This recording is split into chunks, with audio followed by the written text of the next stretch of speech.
Buenos días, mi nombre es Alan Bustillo. El día de hoy les voy a hablar sobre un tema que es la base de todo lo que hacemos en internet y en las redes locales, el cual son las direcciones IP. En el cual, bueno, muchas personas han escuchado el término, pero usualmente poco se entiende de cómo funcionan, ya que hay diferentes clases y esto hace que sea de forma un poco más complicada saber elegir la correcta, el cual de cierta forma termina afectando el rendimiento, la seguridad y el crecimiento de la red. Ok, vamos a empezar por lo fundamental. ¿Qué es exactamente una dirección IP? IP significa protocolo, es decir, una dirección IP es un número único que se le asigna a cada dispositivo que se conecta a una red. Hablando de computadoras, teléfonos, impresoras, cámaras de seguridad, servidores y hasta neveras inteligentes. Lo que hace que todo en general tenga un IP, es decir, un identificador único. En IPv4, el cual es una versión que estamos viendo hoy en día, es la dirección que se compone de 4 números separados, el cual por defecto es 192.168.1.1, como pueden ver en pantalla, lo cual, al ser único, hace que cada número vaya desde el 0 hasta el 255, por lo que hace que haya aproximadamente hoy en día 4.300.000 direcciones IPv4 posibles. ¿Para qué sirve? Bueno, existe para dos cosas esenciales. Primero, para identificar de manera única cada dispositivo en la red. Segundo, para localizar dónde está ese dispositivo, que hace que una dirección postal dé el identificativo de exactamente dónde se encuentra. Es decir, exactamente la calle, número, exacto, ese tipo de detalles. Pero en este caso a nivel de red de computadora. Por ejemplo, en el momento que envías un mensaje, ves un video o ves una página web, los datos viajan en pequeños paquetes que llevan escrito la IP de origen y la IP de destino. Sin esas etiquetas será como enviar una carta sin remitente ni destinatario, o sea, es decir, nunca llegaría. Lo que hace que el IPv4, por la cantidad de dispositivos y al notarse que la misma forma ya se iba a agotar, ya que como mencioné anteriormente hay aproximadamente 4.300.000 direcciones posibles, se inventó el IPv6, en el cual tiene direcciones muchísimo más largas y casi infinitas. Pero bueno, ese es otro tema mucho más extenso. Tipos de red. Máscara de red, dirección de subred. Ok, vamos a hablar sobre estos conceptos que, aunque suenan muy técnicos, son bastante intuitivos. Primero, la dirección de red. Imaginen una calle llamada la calle La Juan Durpín. Esa dirección de red es como el nombre de esa calle. No representa una casa en particular, sino todo el conjunto de esa red. El cual, por lo menos en esa red en específico de esa calle, de la calle Juan Durpín, en realidad el primer bloque de números es la dirección de red. Por ejemplo, 192. Ok, este número nunca se asigna a un dispositivo real, solo sirve para identificar una red completa, es decir, la calle. Segundo, la máscara de red. Es una herramienta matemática que le dice al dispositivo de estos 4 números, lo cual hace que los red sean los hosts, haciendo que la máscara más común, que se puede ver por lo menos en las redes donde se configuran las computadoras, es 255.255.255.0. Lo que hace que hacerlo siempre lo mismo usual hace que el dispositivo entienda, haciendo que la red y el número sea también de la calle. Tercero, la dirección del subred. La dirección del subred es una división interna de una red más grande, el cual volviendo al ejemplo de la calle, sería como si dividiéramos la calle Juan Durpín en 100 casas, el cual se puede dividir por lo menos en la casa 1, en la casa 2, la casa 3, la casa 4, bueno, cada uno sería un subred. Y de esta forma se preguntarán, ¿por qué dividir? Porque si tengo 1000 dispositivos en la misma red, cuando en el momento que alguien hace un broadcast, el cual vamos a ver en un momento, sería como mucho desastre. Entonces, el momento de saturarse, sería demasiado complicado identificar cada uno de los dispositivos. Por lo que se divide en subredes, por lo menos de cierta cantidad. Lo cual usualmente, por lo menos en una calle, un subred está empaquetado de 50, es decir, 50 dispositivos. Por lo que bueno, vamos a otro ejemplo. Técnicamente un subred sería siendo como un pequeño bloque en el cual dentro de él tiene un padre, el cual viene siendo una red mucho más grande, lo cual se puede describir como una máscara. En resumen, la red es el conjunto grande, la red es el conjunto grande, la máscara es el filtro que separa la red de host y el subred es una división interna que lo hace organizarse mejor, es decir, separarlos por pequeños dispositivos. Ok, tipo de dirección de host y dirección de broadcast. Host y broadcast. Ok, la dirección del host es la más fácil de entender, el cual es el número que identifica un dispositivo concreto dentro de una red. Por ejemplo, en la red 192.168.1.0 el host es 45. El host 10 es el router y el host 200 es la computadora. Es decir, el host vendría siendo como cada una de esas entradas, es decir, un dispositivo distinto, pero específicamente la entrada. Puede ser el router, la computadora, la impresora. Vamos ahora con el siguiente. Por lo menos en una red con máscara 24, los hosts pueden ir del 1 al 254. Es decir, el 0 se reserva para la red y el 255 para el broadcast. Es decir, en las entradas de estos dispositivos nunca se utiliza ni el 0 ni el 255, pero están las otras 253 posibles entradas, pues 253 entradas posibles. Ok, vamos ahora con la dirección del broadcast. Ok, la dirección del broadcast es una cosa muy especial, ya que ¿para qué sirve? En el momento que un dispositivo envía un mensaje a la dirección de broadcast, ese mensaje se entrega a todos los dispositivos de la red al mismo tiempo, el cual es como ponerse, técnicamente es como un llamado en general a la misma red, es decir, a cada una de las redes que se encuentran a los lados.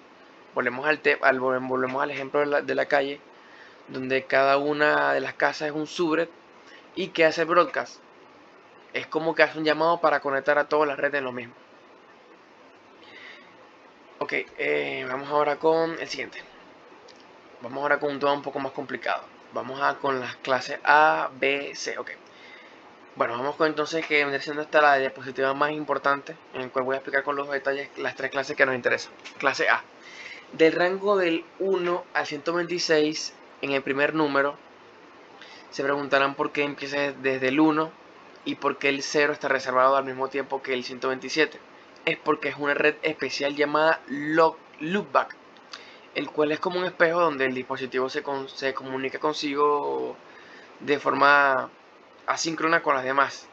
Pero en realidad no funciona así las demás, pero en realidad está haciendo un llamado a sí mismo, el cual vendría haciendo que la cámara por defecto sea 255.0.0.0, que se escribe como /8.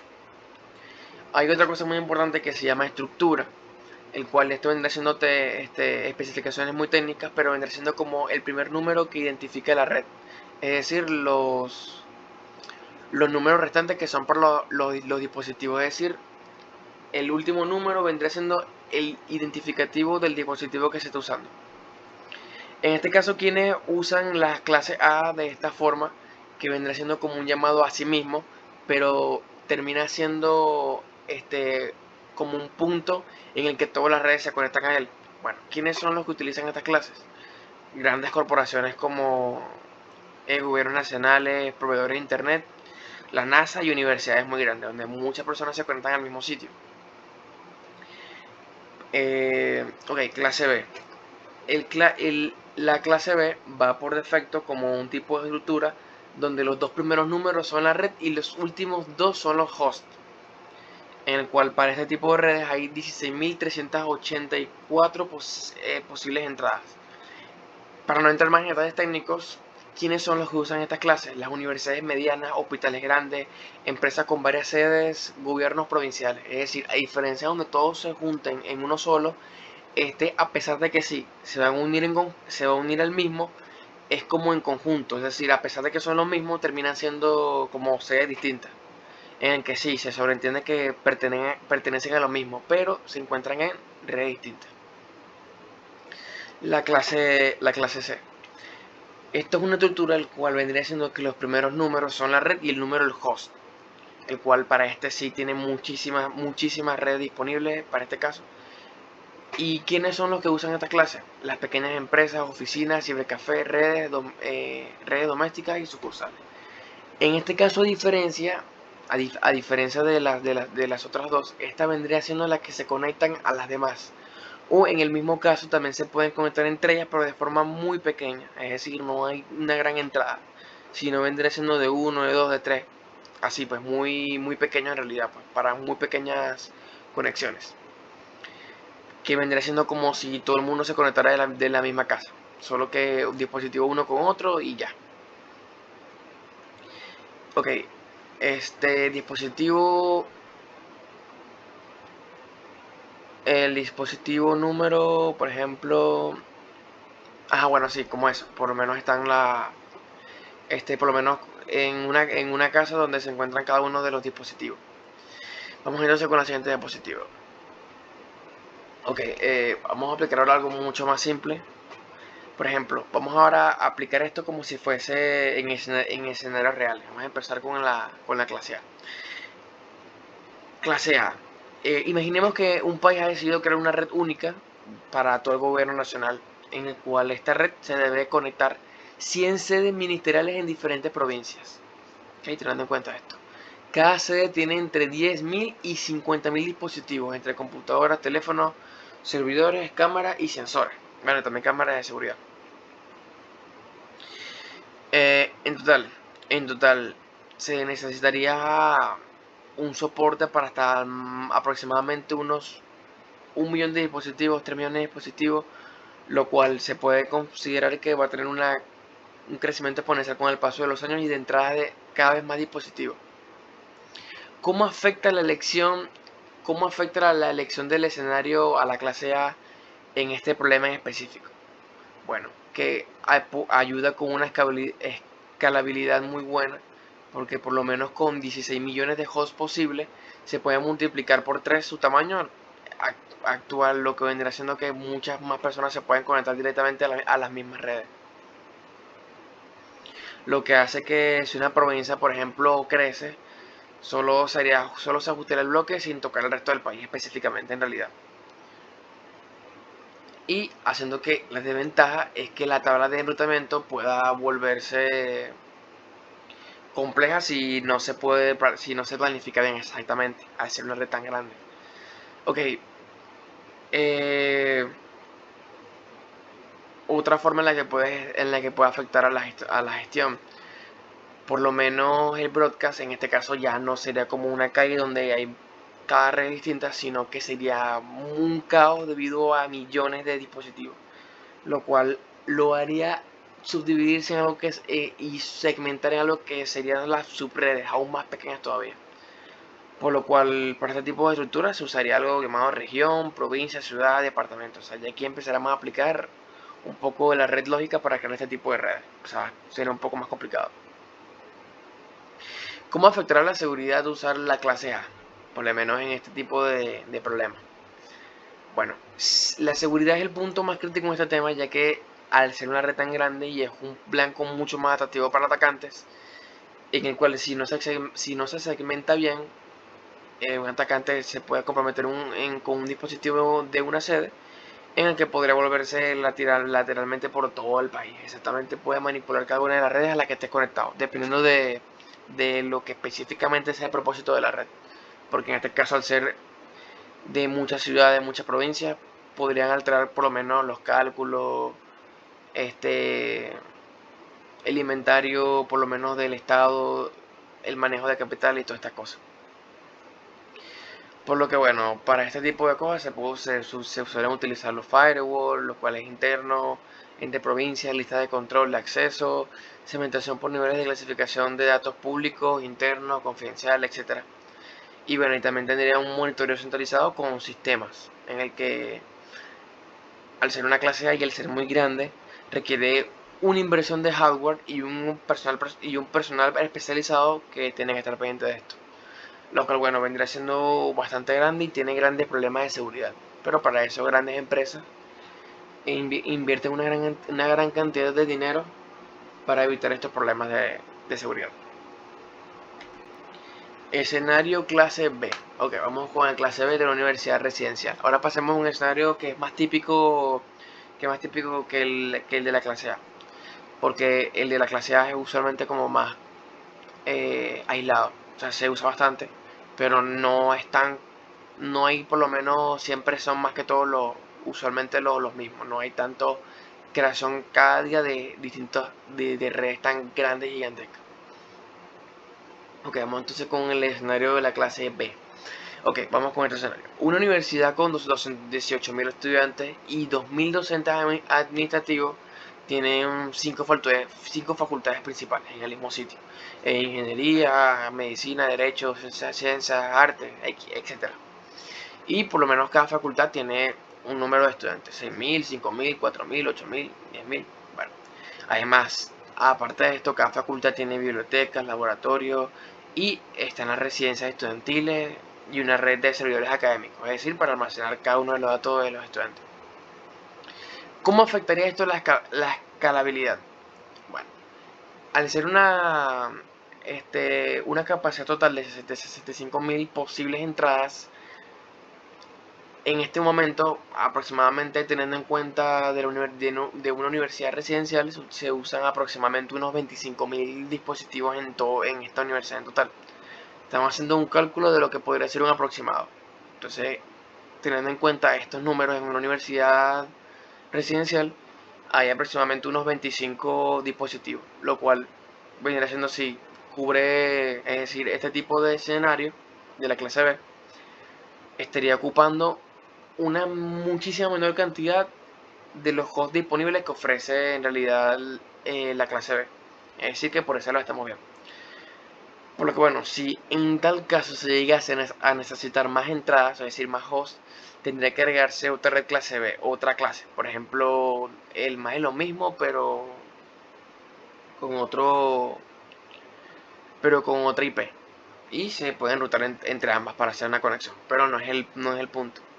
Lo cual se puede tomar como una escalabilidad, el cual vendría siendo buena pero no infinita, el cual es una red medianamente grande con un techo, claro, es decir, se puede escalar mucho, pero no puede escalar infinitamente hacia arriba. ¿Cómo afecta esto la gestión del tráfico en este escenario de clase B? Bueno, que el tráfico entre facultades pasa por el backbone universitario, que debe tener una capacidad de al menos 10 gigas de velocidad. Entonces, ¿esto qué quiere decir el backbone? Es la velocidad en general que tiene la universidad para mover estos datos. ¿Cuáles serían los puntos críticos de tráfico? El cual viene siendo uno de los problemas en algo tan concurrido, pero de una mucho menor escala. Los horarios de cambio de clase, lo cual hace que muchos dispositivos se conecten y se desconecten a ciertas horas. Exámenes en línea, lo cual viene siendo picos de demanda, acceso a las bibliotecas, el cual vendría siendo por lo menos, claro, teniendo en cuenta que sean bibliotecas digitales, ¿no?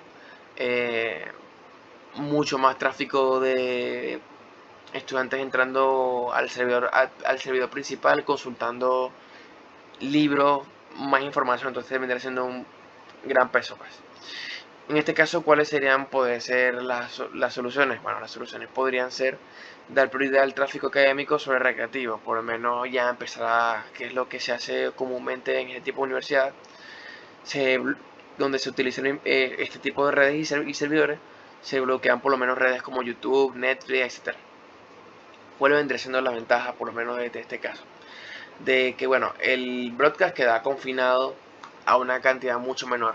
Entonces, en este caso sí sería más fácil entre cada una de las redes que están cerca llamarse entre sí, lo que termina siendo mucho más rápido la conexión y evitando de cierta forma también un caos en general donde las redes se colapsen. ¿Cómo afecta esto la seguridad? Bueno, la universidad maneja datos sensibles, por lo menos notas de estudiantes, investigaciones, datos personales, lo cual, bueno, también termina segmentando la facultad, que también tiene datos de los profesores, etcétera, además de tener en cuenta que en este caso hay facultades. Entonces cada facultad tiene información, por lo menos las investigaciones, los estudiantes, los exámenes, notas, todas estas cosas, lo cual de cierta forma por lo menos actualmente se suben de forma online.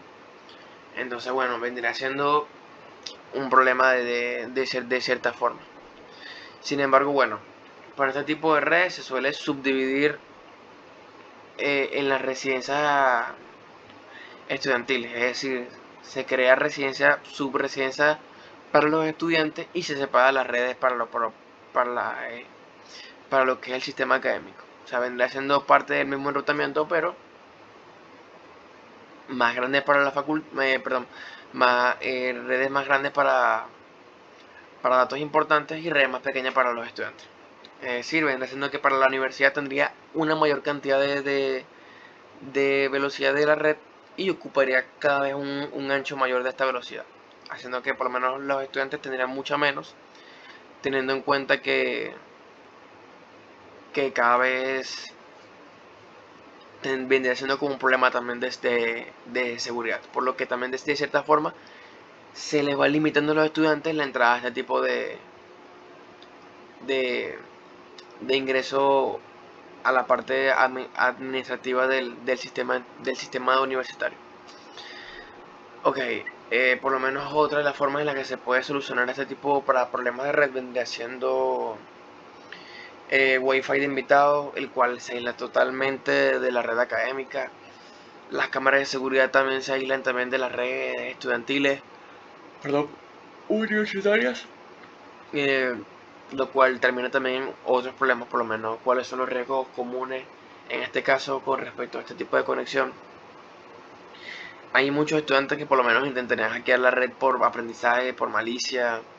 Hay dispositivos personales infectados que se conectan a esta red Wi-Fi. Acceso no autorizado a servicio de notas. Son muchas otras cosas. Lo que bueno, como contramedida se puede utilizar autenticación de switches, SSH, firewall y una inspección profunda por paquetes. Es decir, se automatizaría esta parte con auditorías automáticas y en este caso se pueden hacer directamente en el servidor, por el cual no voy a entrar en profundidad de esto. Lo que bueno, nos hace que en conclusión del escenario clase B es el punto óptimo para organizaciones medianas grandes donde se ofrece una buena escalabilidad sin la complejidad extrema de una clase A, para algo tan gigantesco donde muchas personas se van a conectar al mismo sitio. Vamos entonces con la clase C, la clase pequeña. Ok, vamos con la clase más común y el escenario más sencillo. Vamos con el escenario. El escenario es una empresa de 120 empleados distribuidos en 3 departamentos. Ventas, recursos humanos, operaciones. Ya podemos sacar en cuenta que por lo menos en ventas hay 50 trabajadores, 50 empleados. En recursos humanos hay 20, 10 y en operaciones hay 50 personas. Luego ya tenemos en cuenta que por lo menos en ventas ya pueden tener 5 impresoras, 3, 4, 5 computadoras, depende de cada uno de cómo funcione en el trabajo. O por lo menos hay muchos sitios donde por lo menos son otras empresas ya quizá de cierta forma más grandes, donde cada persona tiene su computadora personal, pero sin embargo vendría siendo de la misma forma pequeño, pues, teniendo en cuenta este tipo de escenario donde no hay más de 150 empleados. ¿Cómo afectará la escalabilidad de utilizar el escenario clase C? Bueno, que actualmente sí son 150 empleados, podría crecer hasta un poco más del doble, es decir, 300, por ejemplo, 400, pero de ahí no puede crecer más. O sea, llega un punto en el que empieza a ser un caos el tema administrativo, por lo que ya sería crear otras redes pequeñas y no sería tan práctico, pues. Por lo menos. El punto es que, claro, si por lo menos una empresa planea crecer en el inicio más de 200 dispositivos, en este caso no es factible utilizar la clase tipo C en un principio, ya que esto generaría problemas en un futuro, lo cual hace, de cierta forma, más lento toda la red. Ahora, ¿cómo afecta la gestión de tráfico? La gestión es una cosa muy simple, lo cual vendría siendo una sola red, un solo rango de IP, en el que no se requieren router ni configuración interna muy compleja. Lo cual, bueno, de forma positiva es mucho más fácil, sencillo, pero como complicación tiene que todo el tráfico de esta empresa se dirigiría por la misma IP, lo que terminaría siendo que no es posible identificar específicamente qué es lo que hace cada computador, lo cual viene siendo un problema potencial. Ok, vamos con un problema. Vamos ahora con problemas potenciales. Si algún dispositivo se vuelve loco y por lo menos empieza a tener algunos problemas, empieza a enviar exceso de información por virus o una falla, toda la red claramente se va a ver ralentizada. Por lo que aquí se puede aplicar en este tipo de redes. Hay un ataque llamado spoofing, el cual es muy sencillo. O sea, un ataque empieza a puede hacerse pasar por un router donde se utiliza la misma IP y hacer que todo el tráfico de computadoras pase por él. Entonces toda la información pasaría por ese atacante y se robaría toda la información.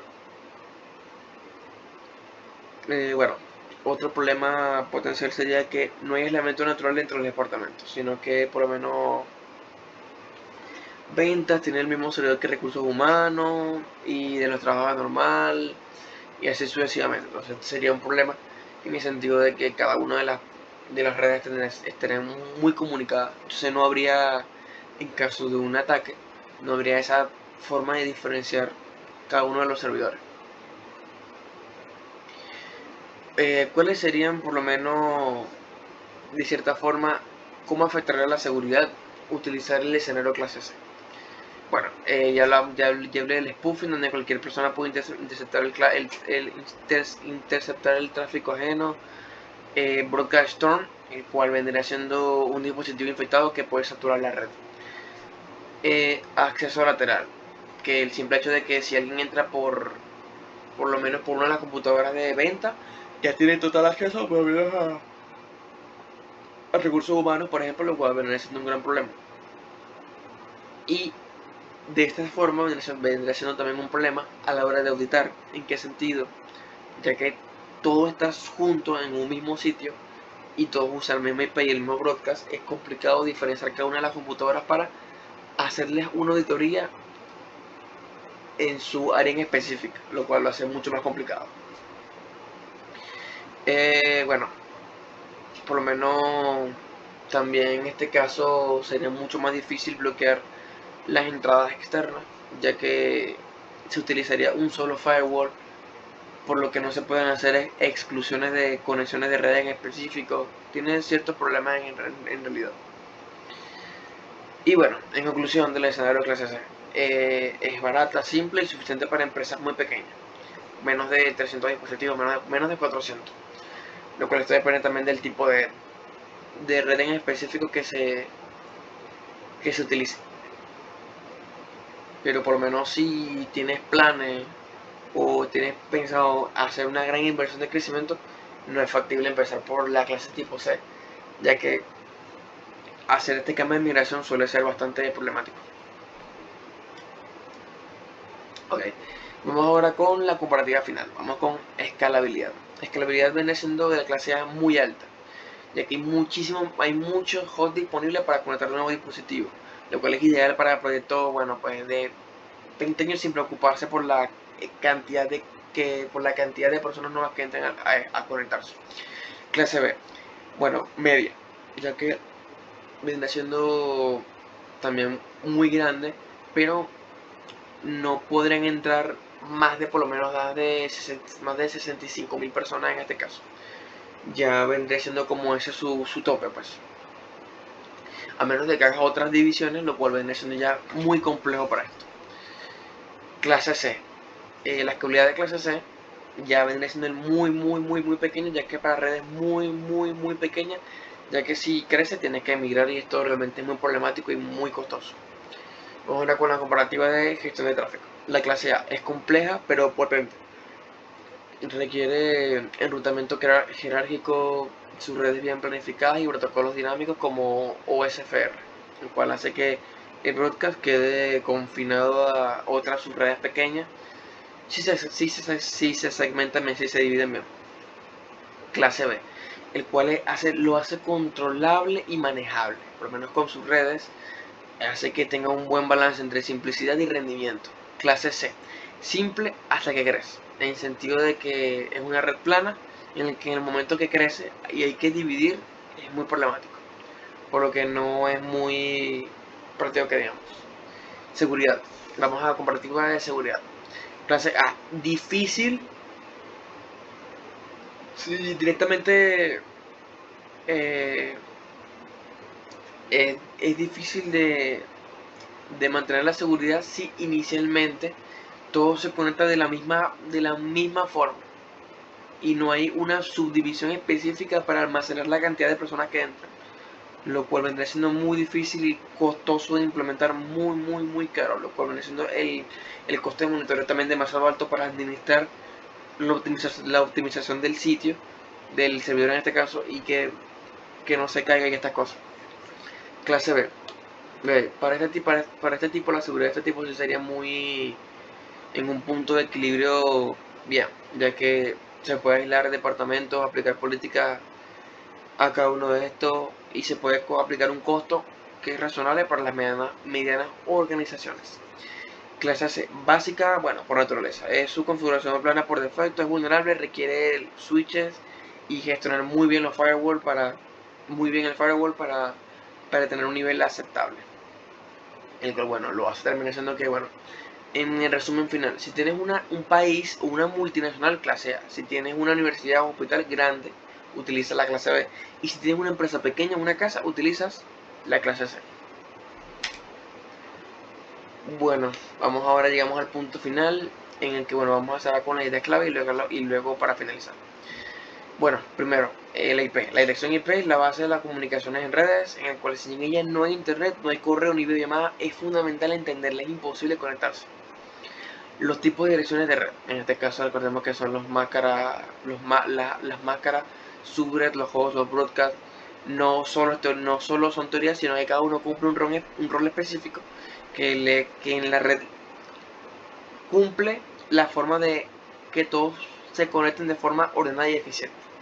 Y tercero, las clases A, B y C, lo cual, bueno, existen por razones históricas y prácticas, lo cual no está hecho de forma arbitraria, sino que de esta forma porque están creados de forma A, B y C, ya que están creados de forma que con el paso de los años se han creado estas características, lo cual ya tiene como un molde en el que se aplica para este tipo de distintas redes, lo cual se usa para distintas y diferentes necesidades en este caso. Así que bueno, muchas gracias por ver y bueno, adiós.